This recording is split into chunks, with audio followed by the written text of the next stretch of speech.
Russia, America, Sweden ও France এই চারটে দেশ ভারতকে নিজের যুদ্ধবিমান বিক্রি করতে চায়। যদিও এটা তো নিশ্চিত ভারত এখন সুইডেনের যুদ্ধবিমানকে ছেড়ে দিয়েছে। ওদিকে যে ভারত রাশিয়ার থেকে যুদ্ধবিমান কিনবে সেটা সম্ভাবনা অনেক কম রয়েছে।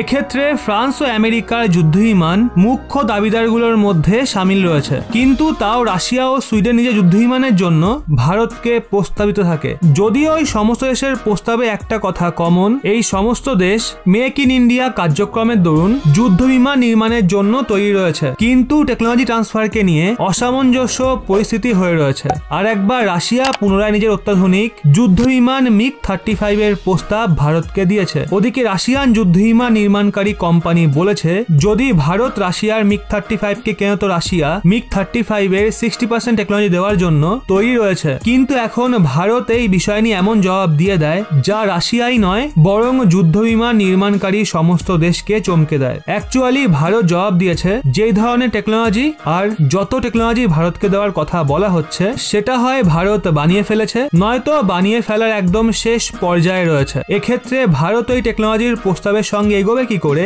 যেটা বানাতে ভারত নিজেই সক্ষম হবে। ওদিকে হিন্দুস্তান এরোনটিক্স লিমিটেডের কথা অনুযায়ী সমস্ত দেশ এখন ভারতকে টেকনোলজির প্রস্তাব দেওয়ার আগে ভারতের টেকনোলজি বানানোর ক্ষমতার পর্যালোচনা করছে না। আর যদি সব দেশ ভারতের টেকনোলজি নির্মাণ ক্ষমতার ভালো মতো পর্যালোচনা করে তাহলে আবার সেই ভুল করবে না, কারণ ভারতের মুখ্যভাবে ইঞ্জিনের টেকনোলজিতে সহযোগ চাই। আর ইঞ্জিনের টেকনোলজি ছাড়া যা যা টেকনিক দেওয়ার কথা বলা হচ্ছে ওই সমস্ত টেকনোলজি বানানো ভারতের জন্য কোনো বিশেষ চ্যালেঞ্জ নয়। তো বন্ধুরা, ভারতকে নিয়ে আপনারা কতটা আশাবাদী নিচে কমেন্টে অবশ্যই জানান।